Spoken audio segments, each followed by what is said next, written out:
It's the most ambitious sound film I know, without question, I've ever been a part of. I assumed this movie was going to come out in 2012. So when I heard that they moved it up, I went, oh wow, okay, here it comes. It's coming sooner than we expected. As we were finishing Transformers 2, Michael had said, this one's gonna be much more intimate, fewer explosions. I kind of went on that illusion for a little bit.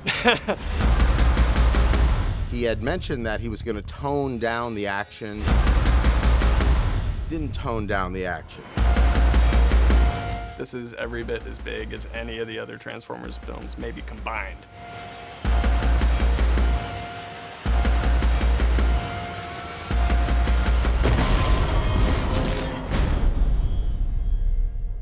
Michael's great in the way that he works with us because he gives us a tremendous amount of freedom. So it's really up to us to sort of react to it and to create what feels right to us. And then we'll take it to him and get him to react. And the great thing about him is that he's very clear about what works for him and what doesn't work. I know him pretty well. I know what he likes. He likes a powerful, bold, dynamic mix, but we really try to stay clean, and clarity is obviously the key here.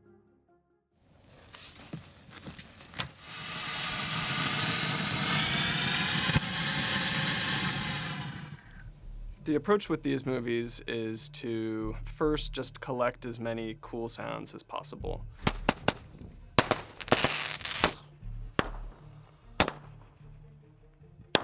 We make it a personal challenge to go out and record as much fresh sound as we can. It's inspiring to us to get out into the field and get new material, fresh ingredients.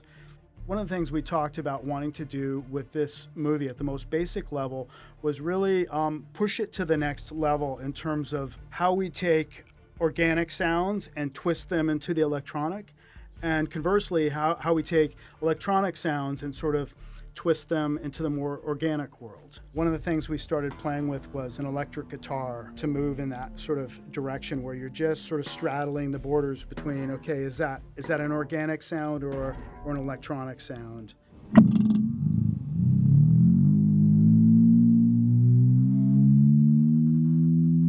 John Marquis performed, maybe an hour or two in 2 separate sessions of guitar licks.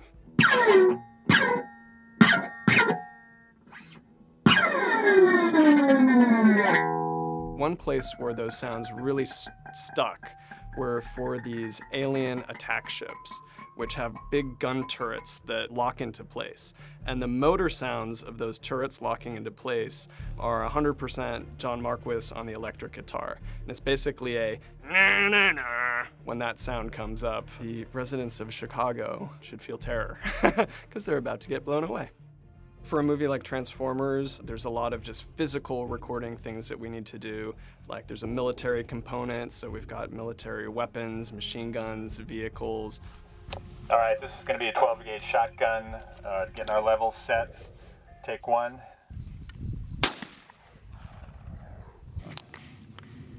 As long as that's not in your way, you're good. I'm good with that.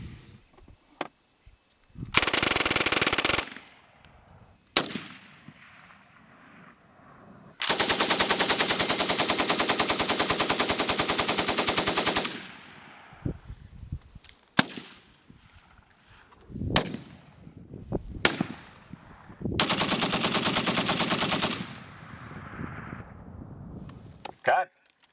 There's a segment of this movie that has a shuttle launch. So we recorded a lot of rocket sounds and 2 different rocket launches on the West Coast out of Vandenberg Air Force Base, which were the largest rocket launches in West Coast history, a Delta IV rocket and an Atlas V rocket with these 100,000-pound payloads. The access that we get with the military through working on a Michael Bay movie is pretty extraordinary, and we had armed escorts helping us set up. The closest rig to the launch was 200 feet away from the launch pad. We set a little timer on the rig and went off to the quarter-mile position, set another rig there, and then we went to the evacuation point, which is 1.5 miles, 2 miles away from ground zero. Record all of these angles, and there's a sequence in the movie where there's no layering of sounds, just that pure air-ripping rocket sound.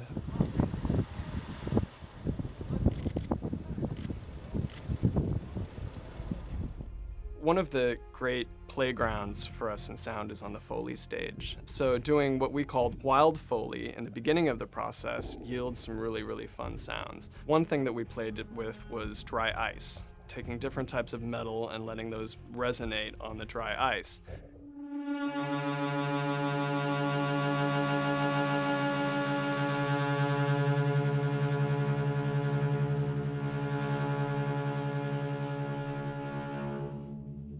There's one section of the film where there's a massive alien mothership crashing, and part of the metal groans and strain of the hull we made out of that dry ice.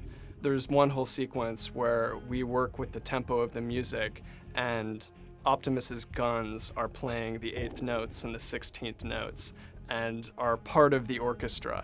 So the music's not just a separate sort of abstract thing playing along with action, but the music and the action are working together.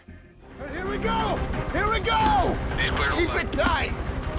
Coming around. All right, focus, focus, focus.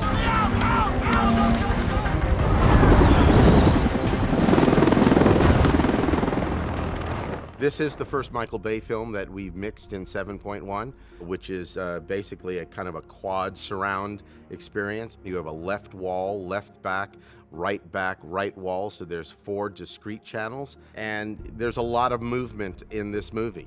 And being that it's also 3D, there's a lot of pulling things into the room. Having the left and right walls, which doesn't come from behind you, allowed me to pull sounds into the front half of the room. I could have a discrete rat-tat-tat-tat, kaboom-kaboom in the left back versus the left wall, and you really felt separation. It's a great format for 3D because 3D does also pull into the room.